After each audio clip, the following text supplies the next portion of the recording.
With just a few days until the team gives us a confirmed launch date, here's everything you need to know about the state of Hytale's early access. We just had 30 minutes of new gameplay revealed in a huge creative mode update that we're going to break down today. But first, Hytale is now entering a big week of testing. Simon said over 60 people playtested Hytale yesterday and gave us great feedback and bug reports. Things are doing well. They're sending us a bunch of screenshots and I'll make sure we share them. There's going to be ongoing tests the whole week and we should have some minimum hardware spec estimations later this week. We also did a 15-player SMP with the dev team in the morning. It was nice to see things finally coming together at last. Long way to go, but momentum is key. Simon did confirm that the 60 people testing the game were in separate worlds at the time, but they are looking to stress test server limits at the end of this week as well. It's great to hear we'll have some minimum specs for Hytale, as a lot of people are curious if their PC can even run the game. Linux, console, and other platforms won't be supported at launch, but there will be Linux support later on, and you'll be happy to hear there are plans for controller support. Right now, the team is using these tests to nail down how much work they've got ahead of them, and thus a launch date. Within a few days, we are apparently going to get that confirmed, and then pre-orders, I'm assuming, will go live. For those who didn't hear, Hytale is going to be $20, with support and founder tiers at $35 and $70 respectively. You can upgrade in future if you start with just the $20 tier, and all tiers get access to the game, so you're not missing out on anything besides cosmetics. Combining the 16 minutes of gameplay footage we got last week with the 30 minutes this blog post gives us more collective footage of Hytale in 7 days than we've got in the last 7 years, which is pretty mind-blowing. Plus, Simon has promised a World Gen blog post as well, so we'll likely get even more in a few days. So it was good that as we approach this very exciting end of week announcement, Simon made even more comments about exactly what to expect from early access. But let's make sure we take in first all the details of Hytale's creative mode footage which just dropped. We've analyzed pretty much everything that you see here. Throughout the gameplay, we get a lot of creative tools being used, especially different brushes and brush types, which to many may look confusing. To Minecraft players, especially those familiar with World Edit and Axiom, this will be likely a very recognizable playground for you, just with a bit more of a defined UI for everything. Hytale will ship with all the brush types you see here, which you can equip like items in your hotbar and use to make procedurally generated terrain, mountains, or even ruins. We see a brush here for boulders, lava cracks, grass, paths, hot springs, mountains, rubble, ruins, and ruined roofs, as well as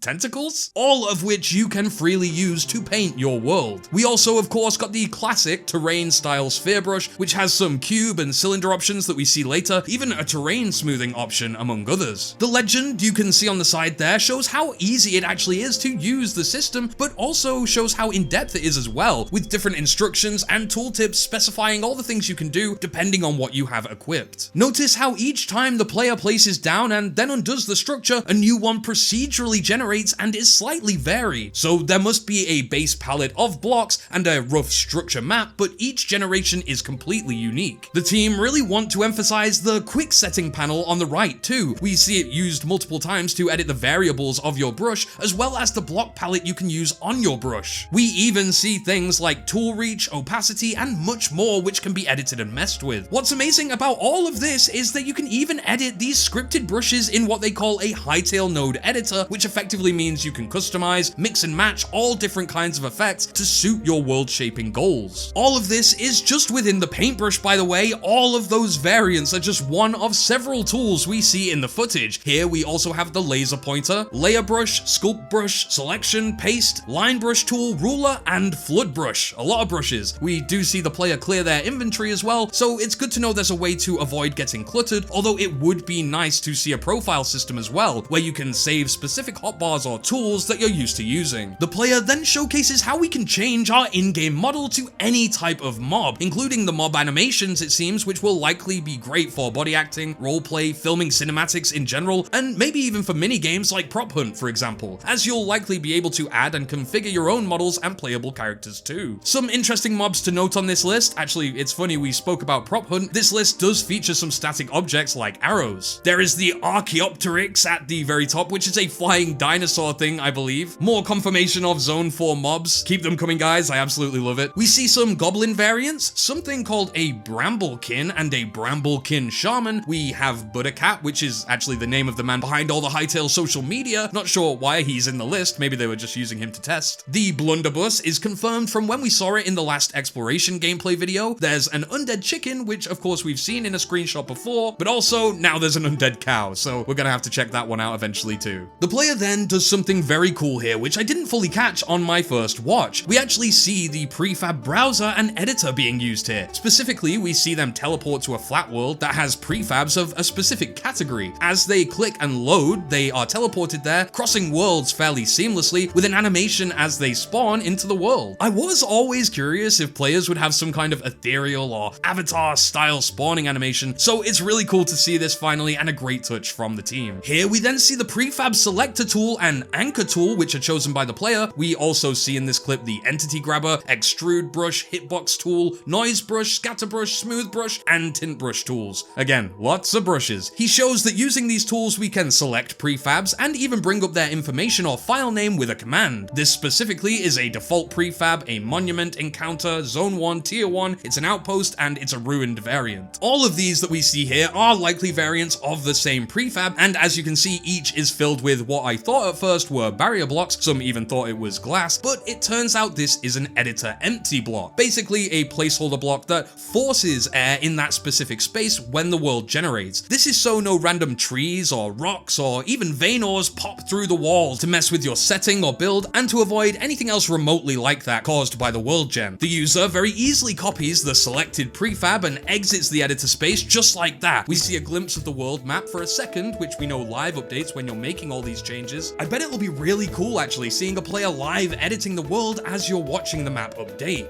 We also see here how easy it is to undo and make changes to your build. You can even bulk undo as we see later. Pasting is just as simple, with drag and drop mechanics making it very easy to determine the location of your structure. Arrow keys can be used to get even more accurate with placement too. What's great about this is all the blocks are grouped together, creating a multi-block structure, meaning it's easy to pick up, put down, and even change the orientation of very quickly. Then we see the Machinima tools, effectively how we can create any kind of cinematic in the game, either for our own experiences or even for something like YouTube videos. It's done by using this camera tool, which for some reason I thought was a weapon in my reaction video. I can't imagine why. The player here shows you can create a camera actor, which allows you to place or set keyframes. Basically, wherever you're looking, they'll appear on the editing timeline for you to animate the camera movement. Notice the keyframe count on the top left for you to ensure points are evenly distributed along your path. You can even drag and drop the positions of these specific keyframes in the 3D world, making the tool really articulate and an in-game cinematographer's best friend. The team showcased that you can easily adjust the speed of your paths as well as other settings. There's apparently lots more features as well that aren't displayed here. In the trailer, we did see examples of effect trigger blocks, and we've seen even more uses for the Machinima tool over the years in the many clips that the team has filmed. Admittedly, the editor does look very plain, but the team has confirmed that a replay mode or function is going to be integrated eventually. In fact, apparently the Machinima tools as a whole are actually scheduled for a major upgrade in the coming months after launch. We then see here you can change up how you fly, either directional or hovering, as well as changing your inertia, which basically means your player does a smooth drift ever so slightly when you stop flying. This is rather than just stopping rigidly, which we see examples of here, whilst also getting a much better look at Zone 1 terrain. We then see more of the brush shapes. Apparently you can change the materials, shape, density, wall thickness, axis it's locked to, masks, and much more. The paintbrush is a very customizable tool in that way. You can use it for many purposes, and the team hope to only make it better with time. We see demonstrations then of the selection tool, which allows you to set regions from afar, drag and drop to change the dimensions, expand them, or even move the region around. When selected, an area can apparently be saved as a prefab, tons of blocks could be placed within there precisely, entire objects can be moved around, and you can even regenerate chunks, which I presume sets the whole thing back to how it was when the world first generated. The ruler tool we can see be used to measure distance between blocks, even in succession, so you can measure the entire circumference of particular areas. Plus, we can't forget about the laser tool that likely confused many people at first. Rest assured, this isn't to destroy builds, it's actually to point at them. Like when you're building in a team or presenting a creation, you can laser to specific locations as you speak, which is going to become all the more useful when we get proximity chat. We're also shown this weird looking grid called the axis lock and masking tool. Effectively, this large plane appears which acts as a kind of false wall so that you're not shooting your brush or sphere of dirt thousands of blocks away onto some mountain. This actually allows for easy drawing against flat surfaces, and here we can even see them being rotated and tilted around to get any kind of angle you want. Genuinely one of the most mind-blowing visuals of this gameplay in my opinion, and something I'm sure is going to get builders everywhere very excited. Of course, considering just how many tools there are in this game, the help page luckily provides a wiki full of instructions and tutorial tips for using everything in the game, which of course is going to be very useful to avoid constantly tabbing in and out of the game to check a website. Just to go through some small Easter eggs we do catch in this footage, there's of course a Kweebec village or settlement where we finally get a glimpse at the little guys, thank gosh. For a second, we also catch the creative menu, showing all sorts of really cool workstations we have in Hytale, such as cooking, enchanting, alchemy, tanning, farming, and many more. Systems we will surely see get fleshed out more and more as we go. A number of mobs can also be spotted naturally roaming around throughout the whole clip. We have deer, bears, sheep, just to name a few. We then get a full time lapse, taken using the Machinima tools and featuring a group of players working together, as many of us will when the game launches. The team say, at the start of this video, you can see a lot of terrain being created using the different creative mode brushes and tools. First, the builder will grey box some terrain using the stone material or a sphere brush. Then, they smooth it and refine the shape using a smooth tool and some manual building. The next step you'll see is that the builder begins to apply layers of material with multiple brushes and techniques to apply the right colors to the terrain. For the castle building, the builders use the selection tool, copy, cut, paste, and rotate commands to speed up the building of the shape of the castle itself. Then they use the brush tool with a mask so that it replaces blocks instead of adding new blocks to set the base layer materials and color of the castle. Then they go in and add all the detail by hand. Currently, the creative experience in Hytale is focused mostly on tools to support content creation. However, we are actively designing a more casual and unique experience that caters to audiences that aren't looking for an editor-like feel, separate from the adventure and exploration modes. The team say that this additional creative experience will focus on playful interactions over editor features. Creative mode allows you, the players, to do so many different things that we can't even explain them all. We can't wait to see you in game. They finish off by saying, we are working relentlessly to deliver you a great experience as a creative in Hytale, and will keep doing so for years to come. We plan to expand our creative tools team to meet these goals, and we'll work alongside you and the community to improve our tools and features based on your feedback and your suggestions. Genuinely, I feel like I say it every time at this point, such an amazing post. We're getting so much transparency, so much communication, so much footage. I mean, this feels like a dream come true. One of the best Christmases I've had in a long while, I'll tell you that. If you're interested in art, development, tech, or any of the different things that are involved in creating projects that will go in Hytale, make sure to message me or get in contact on my Discord. I'm creating what I think will be one of the best teams in the Hytale ecosystem. We also have art and writing competitions in the Discord. Check the video on screen to watch more Hytale content. And as always, Kweebecs, stay safe and keep free.